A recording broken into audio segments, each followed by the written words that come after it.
Over the years, we've seen the gig economy take over more and more headlines, and this was definitely catapulted by the pandemic, which kind of made our options for earning money a little more limited. Some people say that the gig economy is opening up a world of opportunities for us, while other people are arguing that not only is it the worst thing that's ever happened to us, but it's on its way out. Welcome back to my channel. My name is Megan Grant, and I'm your best freelancing friend here to help you grow your business. In this video, we're going to talk all about the gig economy, some of its benefits and drawbacks, and how you can use it to your own advantage. When we're talking about the gig economy, we are not referring to people who take on permanent full-time positions. Rather, these are short-term or contract jobs. That's what a gig is.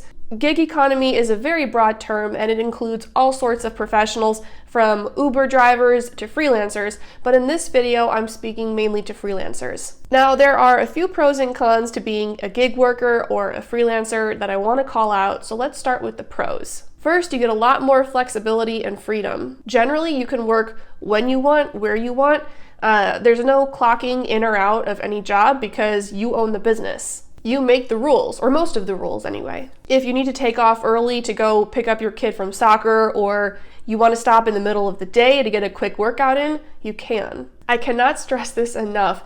Being able to control your own time is huge. Time is your most valuable asset. Another pro is income opportunities. At a 9-to-5, you can only make as much as your employer will pay you. You don't have a whole lot of say in your income. As a freelancer or a gig worker, I would argue that the income threshold is much higher. In fact, we could even argue that there is no threshold. Even once you run out of hours in the day and you can't work more, you can still have passive income streams, which I talk about in this video. Another pro is financial stability. You might be surprised to see this one on the list because clients can come and go at any point. But guess what?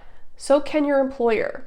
I will argue that freelancing offers more stability than a 9-to-5 because assuming you have multiple clients, which you should, you're going to have money coming in from different directions. So if you lose one of those clients, one of those income streams, you're still okay. Now on the flip side, if you have one job, one employer, one paycheck, and you lose it, you're in trouble. Now, like most things in life, there are some drawbacks, so let's talk about those and what you can do about them. The first drawback is perks and benefits. If you have an employer, a full-time job, then they're hopefully giving you things like health insurance and PTO. Now, as a freelancer, you need to pay for your own health insurance, and PTO, what's that? A lot of freelancers, in fact, most I would say, trade their time for money. So if they stop working, then they stop earning. This is a drawback, but you can offset it by having passive income streams like I mentioned a moment ago. Another drawback is that you have to wear a lot of hats as a freelancer. If you're employed full-time as a web designer, for example, then that's your job. You're a web designer. Now, if you want to be a freelance web designer, then you have to know how to be a web designer. You have to know how to sell your services. You have to know how to market your brand. You have to know how to manage your own taxes, which I talk about in this video. You have to learn how to communicate with and negotiate with clients, and the list goes on and on. You're a business owner, which means that you're going to have a much wider variety of responsibilities.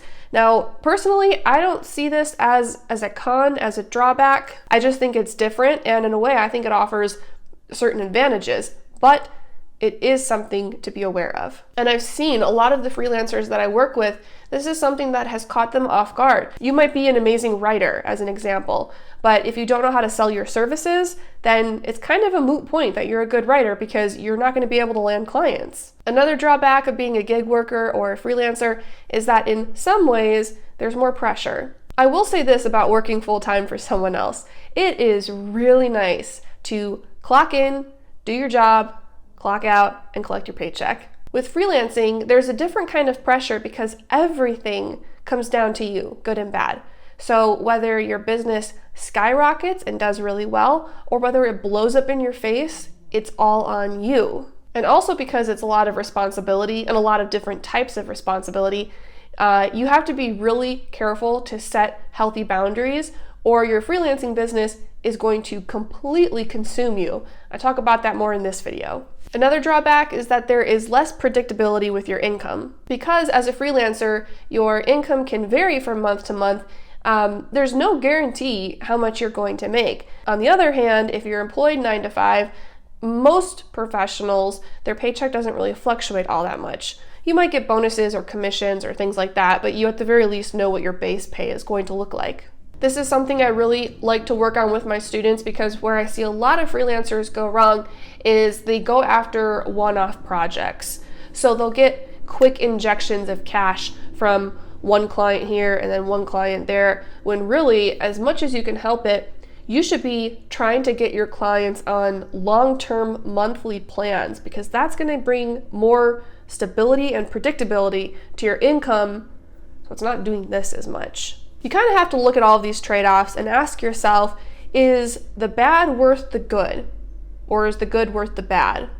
I don't know which way to say it or if it even makes a difference, but you got to compare the pros and the cons and ask yourself, okay, is it worth it to me? And to me, in my opinion, the answer is a big fat yes. It's definitely worth it. Also, I encourage you to look at the downsides of freelancing as more of challenges. For example, yes, as a freelancer, you're going to have to learn new skills and wear a lot of hats, but that has made me, personally, a much stronger, more resourceful, more resilient person. I had to learn a lot more about money and taxes and how to communicate with people. And those benefits compound, because the skills I learned as a result of growing my business have carried over into other aspects of my life, and I use them there as well. And I look at the business that I built and I think to myself, holy cow, if I can do that, then I can do anything. I proved to myself that I can do anything. Okay, so those are some of the benefits and drawbacks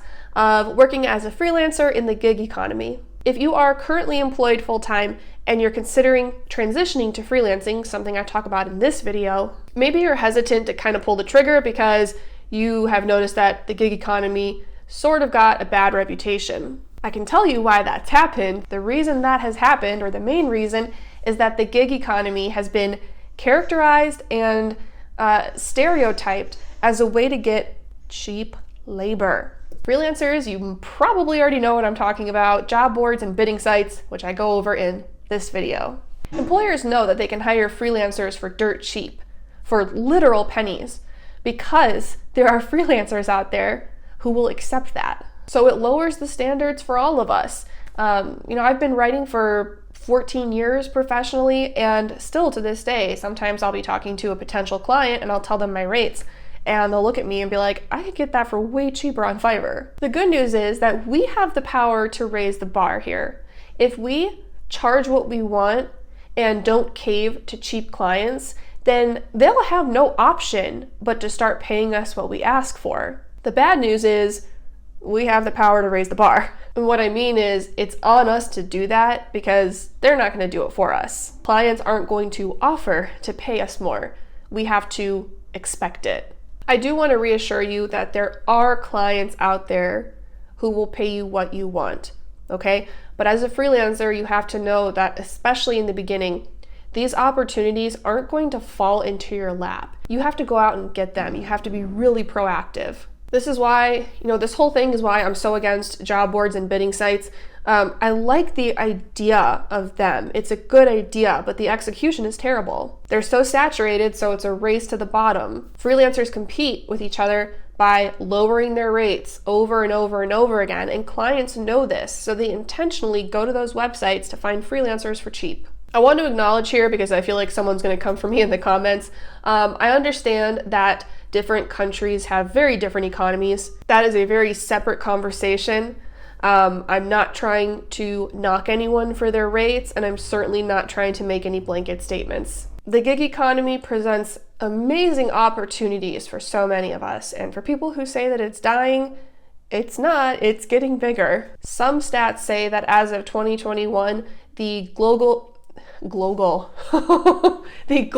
gig economy was worth $350 billion.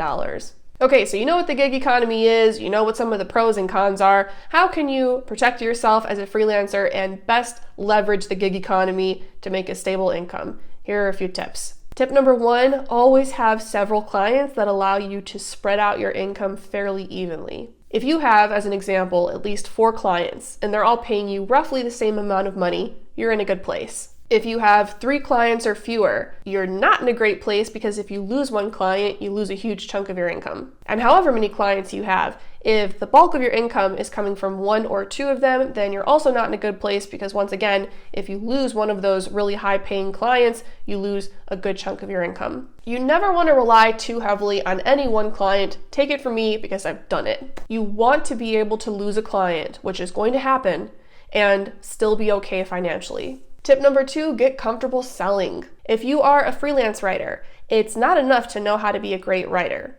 If you're a social media manager, it's not enough to know how to be really good at social media. You have to know how to sell because that's how you're going to land clients. This is probably going to be the toughest part of growing your business, and it's the part that always catches freelancers off guard, which is why it's the main focus of my program. You have to have it. You have to know how to sell. Tip number 3, always be chipping away at passive income streams. While many of us, if not most of us, trade our time for money, meaning we provide a service and then we get paid, that shouldn't be the only thing you've got going on. If you have passive income streams, they're going to make you money while you sleep.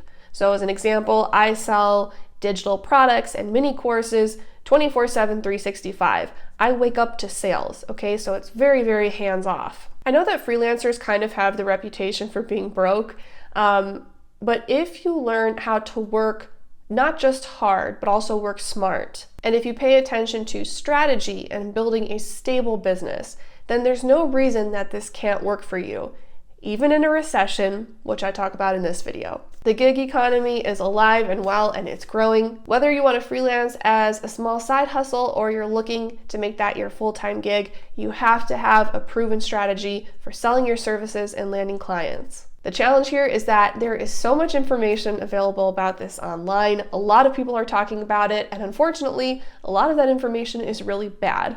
After years of trial and error, I developed a system that consistently lands me high-paying clients so that I can build my business on my terms. I work with people I like, I charge what I want, and this is the reason that my business has been able to survive and grow nonstop, even through the pandemic, even through this recession or impending recession. If you want to learn more about how I've done this, then I'm leaving the link below to my program Revenue Spark, where you can check out the full curriculum, you can read a few testimonials from current students, and if you'd like to learn more, the next step is to book a call with me where we can chat for a bit and see if we're a good fit for each other. If you found this video helpful, then I would be really grateful if you could give it a thumbs up to support my channel. And as always, if you have any questions, just drop them in a comment, and I'll see you next time.